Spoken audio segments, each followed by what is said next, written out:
nimetumwa na umesikia? Ndio.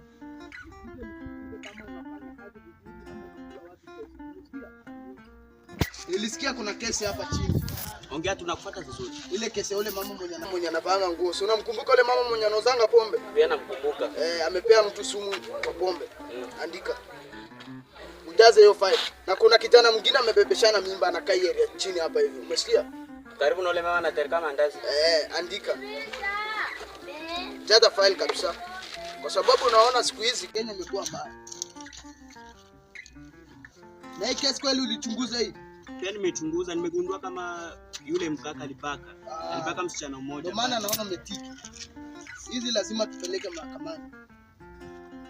Na yote pia tumechunguza, ila hii bado hatujakamilisha bado. Ndio maana naona imeishia katikati. Uchunguze.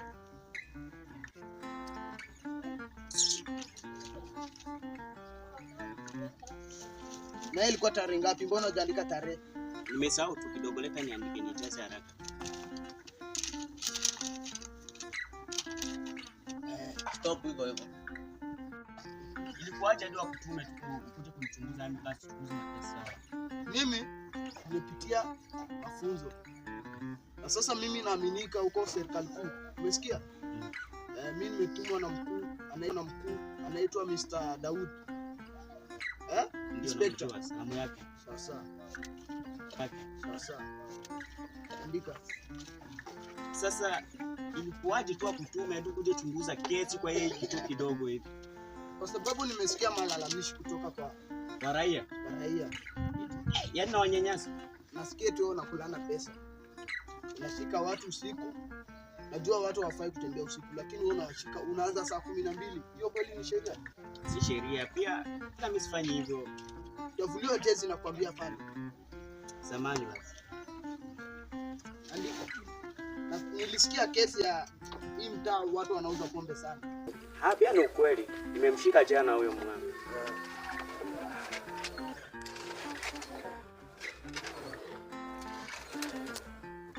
Mheshimiwa Afande, ningetaka tu kuombe kitu kimoja. Kuna shida. Ukae atapimwa wiki moja tu ujione peke yako. Kazi ya raia wanaoishi hapa. Nitapigiana simu niambiane kama nitakaa hapa. Sawa? Ni poa tu. Kuna shida. Uleta namba zao.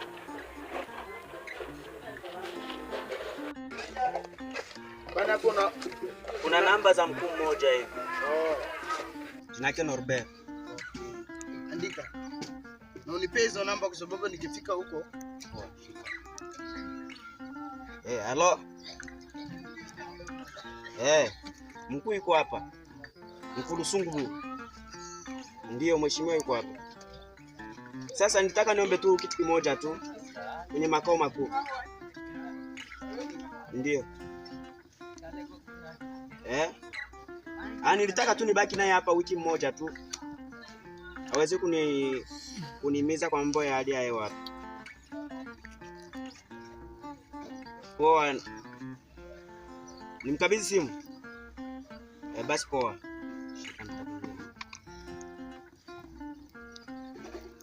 Hello? Afande. Na?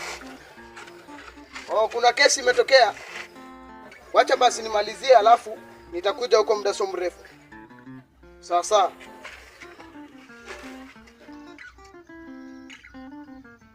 Umesikia hii habari?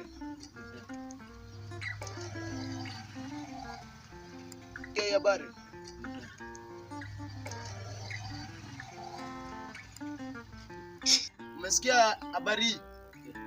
Acha ufala wewe. Mheshimiwa. Nasikia kitu kinaniwasha.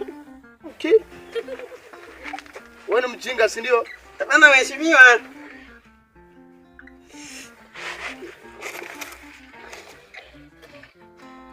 Kunywa Piriton, umesikia?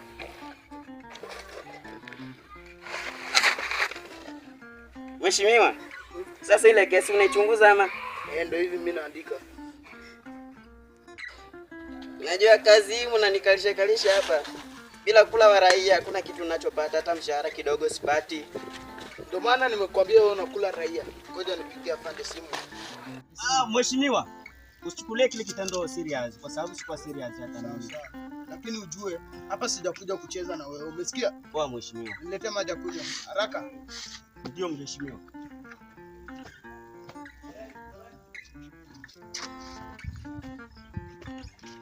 Hii maisha watu wameshanizoea sana. Hadi huyu ananizoea. Ajui mimi ni nani? Yes. Naweza nikakaa mheshimiwa?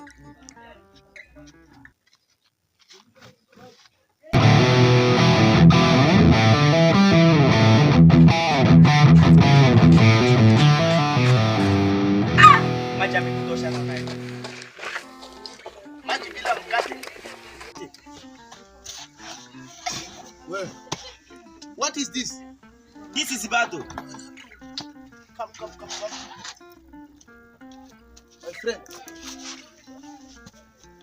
Mheshimiwa, ndo kesi zinazokuja hizi za mauaji. Mbona udogo amekata fufu? Ameshazima data. Kachini. Mheshimiwa, hii sinaga kesi mingi mheshimiwa, achana nayo kuua. Kesi ya kwanza ni amevunja kiti ya huyu atalala ndani, dogo amekufa. Yaani umevunja kiti? Alhamdulillah, dogo amekufa wallahi. Alafu amekuta amenyonga mtu. Nimemkuta amekufa kwa barabara. Wewe, acha uongo wewe. Utapeleka mashtaka huko ndani. Dogo analala ndani. Twende. Shenzi wewe. Mbea, mwaji mkubwa. Tembea. Waji na una amefanya kazi gani? Huyu ni mbakaji udogo huyu. Na amebeba kesi gani huyu? Huyu ni mbakaji wa watu wa community. Kuja hapa. Lakini mimi sitaua, mimi nikuta mtu amekufa. Poa. Wewe tulia, tutafuatilia kesi yako. Kesi yako ni kesho, alafu naingia na viatu jela, waingia kina viatu humu bwana. Wewe inaviuza tupate hata za mandazi. Hiyo. Wewe mbakaji wa watu. Alafu na wewe tusikie umembaka tena wewe. Shanzi wewe. Wewe mfuzi wa jogo. Kaka ulishika kakosa gani? Nakwambia ni kitu ambacho hata mimi sikutegemea kwa sababu nilikuwa nataka nimshimshana nikakuta job hapa nikaona simu nikaangalia na bag. Hata nikakuta ngoja kuona wale guys kikundi kikubwa sana kiangalia kinakaa huko kwa laga huko. Huyo dogo akawaka mzee akaenda kwa mmoja. Baada ya hapo nikamchukua dogo nikamleta kwa polisi. Hawakunioje hata kunioje, wakanishika ndio wakanileta kwa jela. Ndio hivyo. Na yule dogo namjua vizuri sana, ni mtu ambaye tumeishi naye. Ngoja nitakueleza maisha ya nyuma yalivyokuwa.